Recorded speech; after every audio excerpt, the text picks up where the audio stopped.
Okay, तो अगर आप निफ्टी को देखोगे ना, तो निफ्टी जो है ना वो 0.3% गैप अप ओपन हुआ है, और उसके बाद इसने एक बड़ा रेड कैंडल बना, और फिर वापस यहाँ पे एक रिकवरी आ गई ये लेवल तक की। तो अगर अब ये लेवल के ऊपर डिसाइसिव क्लोजिंग होता है ना, और हमें छोटा स्टॉप लॉस मिलेगा, तो हम यहाँ तक के टारगेट के लिए एक एंट्री प्लान कर सकते हैं, लेकिन इस चीज के लिए हमें स्टॉप लॉस छोटा चाहिए। ठीक है, अब यहाँ पे एंट्री लेने के लिए मैं रेडी क्यों हूँ वो मैं आपको बताता हूँ। तो ये है वो रीजन। इस अगर आप 15 मिनट के टाइम फ्रेम पे देखोगे ना, तो यहाँ पे एक पिन बना है, पिन हमारे सपोर्ट पे भी है और गैप अप भी है, मतलब ट्रेंड भी थोड़ा बुलिश है। ठीक है, तो अगर अब हमें यहाँ पे क्लोजिंग मिलेगी तो हम यहाँ पे एंट्री लेंगे और यही छोटा सा टारगेट रखेंगे। ठीक है, और हम आज क्वांटिटी यहाँ पे ना हाफ पे रखेंगे। अब हाफ क्यों रखेंगे, क्योंकि आज जो है ना वो निफ्टी का भी और बैंक निफ्टी का भी, दोनों का भी आज एक्सपायरी है। तो अब बहुत टाइम बाद आज दोनों का एक्सपायरी एक साथ आया है, इसलिए हम यहाँ पे क्वांटिटी थोड़ा कम रखेंगे और थोड़ा कॉशियस होकर ट्रेड करेंगे। ठीक है, आज हमें बड़े मूव्स भी मिल सकते हैं और काफी ज्यादा वोलेटाइल मूव्स भी मिल सकते हैं, तो हम मूव्स के अकॉर्डिंग प्लान करेंगे। लेकिन मैं पर्सनली मैं डिफेंसिव ट्रेडर हूँ, तो मैं क्वांटिटी कम रख के ही ट्रेड करूंगा। ठीक है, तो हम देखते हैं। तो अगर अभी आप निफ्टी को देखोगे ना, तो निफ्टी जो है ना वो एक रेंज में ट्रेड हो रहा है। ठीक है, यहाँ पे आप देख रहे हो पूरा एक रेंज बन गया है। तो ऐसे सिचुएशंस में ना बहुत ज्यादा चांस होता है कि निफ्टी जो है ना वो साइडवेज ही हो जाए, क्योंकि आज निफ्टी और बैंक निफ्टी दोनों की एक्सपायरी है। तो यहाँ पे बहुत ज्यादा चांस है कि निफ्टी साइडवेज हो सकता है, और अगर ये ब्रेकआउट देता भी है सेकंड हाफ में, तो बहुत अच्छा चांस है कि एक क्विक मूव मिले हमें अपसाइड या डाउन साइड किसी भी साइड में। तो हम वेट करेंगे, हम देखते हैं। अब अगर आप देखोगे ना, तो यहाँ पे काइंड ऑफ डबल बॉटम दिख रहा है। इस लेवल के ऊपर क्लोजिंग मिलने पे हम एक छोटा एंट्री ले सकते हैं स्कैल्प के जैसा, जो कि यहाँ तक का हमारा टारगेट होगा। लेकिन मैं यहाँ पे एंट्री नहीं लूंगा, क्योंकि मैं छोटे टारगेट्स के लिए नहीं जाता हूँ, मैं बड़े टारगेट्स के लिए जाता हूँ। और निफ्टी जो है वो साइडवेज हो चुका है, तो बहुत ज्यादा चांस है कि ये रैंडम ही अब मूव करेगा इस लेवल के अंदर। तो मैं यहाँ पे अभी ऐसे ट्रेड नहीं लेने वाला हूँ। मैं यहाँ पे एक अच्छे ब्रेकआउट का वेट करूंगा या एक अच्छे ब्रेकडाउन का वेट करूंगा, वो भी बड़े कैंडल के साथ। ठीक है, और पता नहीं मार्केट को क्या हो गया है, मैं समझ नहीं पा रहा हूँ। शायद से इसका कैरेक्टर चेंज हुआ है या मार्केट में कुछ बदलाव हुआ है। आप देखोगे ना, तो देख रहे हो निफ्टी आज के दिन भी साइडवेज, कल के दिन में भी फर्स्ट हाफ साइडवेज था और लास्ट के टाइम पे थोड़ा सेलिंग आया। ठीक है, अब इस दिन मूव था, इस दिन हमने ट्रेड लिया। अब फिर देखो इस दिन साइडवेज, फिर इस दिन गैप अप होके फॉल हुआ, फिर वापस अब रिकवर हो गया काइंड ऑफ वॉलेटाइल, फिर साइडवेज, फिर साइडवेज, फिर साइडवेज। ठीक है, तो ये अप्रैल से जो निफ्टी चल रहा है वो बहुत ज्यादा कॉन्सोलिडेट होके ऊपर जा रहा है, बहुत ज्यादा कॉन्सोलिडेट होके नीचे आ रहा है, मतलब बहुत ज्यादा टाइम ले रहा है कहीं भी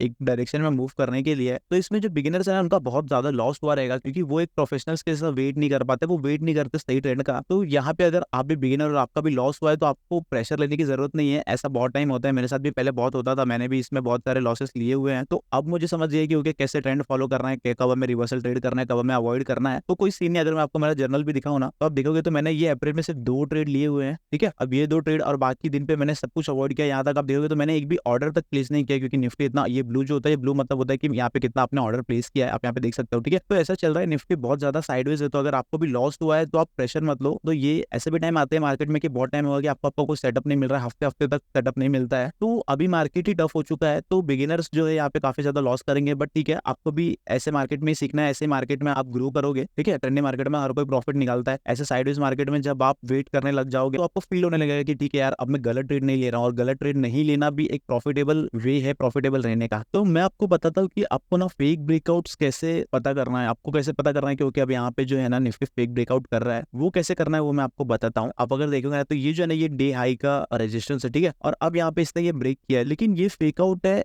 ये हम कैसे पता करें। तो देखो, जो सबसे पहला चीज है ना, वो है कि जो भी ब्रेकआउट मिलेगा ना, वो बहुत बड़े कैंडल में मिलेगा। जैसे आप देख रहे हो यहाँ पे बड़े बड़े कैंडल्स मिले। अब एक लॉजिकल थिंकिंग आप देखो, अगर आप यहाँ पे एंट्री लेते हो, या मैं यहाँ पे, आप कोई भी यहाँ पे एंट्री लेता है, आपने समझे यहाँ पे एंट्री ले ली, तो आपने आप स्टॉप लॉस कहाँ रखोगे, आप एकदम एग्रेसिव रहोगे तो यहाँ पे स्टॉप लॉस रख दोगे, या फिर यहाँ पे आप रखोगे। ठीक है, खोगे तो इतना बड़ा स्टॉप लॉस हम नहीं रखते हैं। तो इसका बहुत ज्यादा चांस है कि ये जो है ना, ये फेक आउट हो जाएगा और वापस यहाँ से नीचे आ जाएगा। यहाँ पे लोगों का लिक्विडिटी ग्रैब हुआ है। ठीक है, तो ऐसे हम डिसाइड कर सकते हैं। अब हम देखते हैं कि ये फेक आउट होता है या ब्रेकआउट होता है। ठीक है,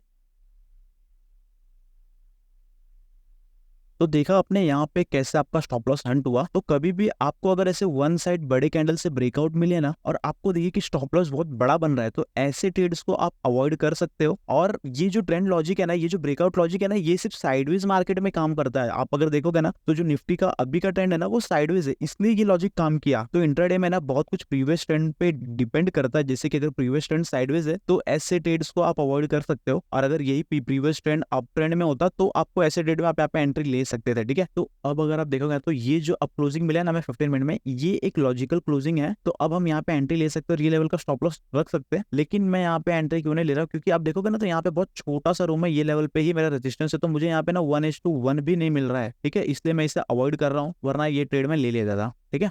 और मेरा एक और रूल है कि मैं 230 के बाद कोई भी ना फ्रेश ट्रेड यहाँ पे नहीं बनाता हूँ। और मेरा एक और रूल है कि मैं 230 के बाद है ना कोई भी नया पोजीशन ओपन नहीं करता हूँ, क्योंकि 230 के बाद मुझे सिर्फ 45 मिनट्स मिलते हैं, तो मेरे टारगेट जो होते हैं काफी बड़े होते हैं। ठीक है, तो मैं बड़े मूव्स के लिए ट्रेड करता हूँ। तो मेरे जो टारगेट्स है ना वो इतने उतने टाइम में मिल नहीं पाते। और मैंने बहुत टाइम बैक टेस्ट किया कि 230 के बाद कोई भी फ्रेश पोजीशन अगर मैं बनाता हूँ तो मैं टाइम के वजह से बहुत टाइम पे मुझे एग्जिट कर जाना पड़ता है। इसलिए मैं यहाँ पे अब कोई भी पोजीशन नहीं बनाऊंगा। ठीक है, और मैं यहाँ पे अभी सिस्टम क्लोज कर दूंगा। ठीक है, 230 हो गया है तो मैं अभी कोई ना फ्रेश पोजीशन बनाऊंगा, और ना मैंने यहाँ पे आज एक भी ट्रेड लिया है। ठीक है।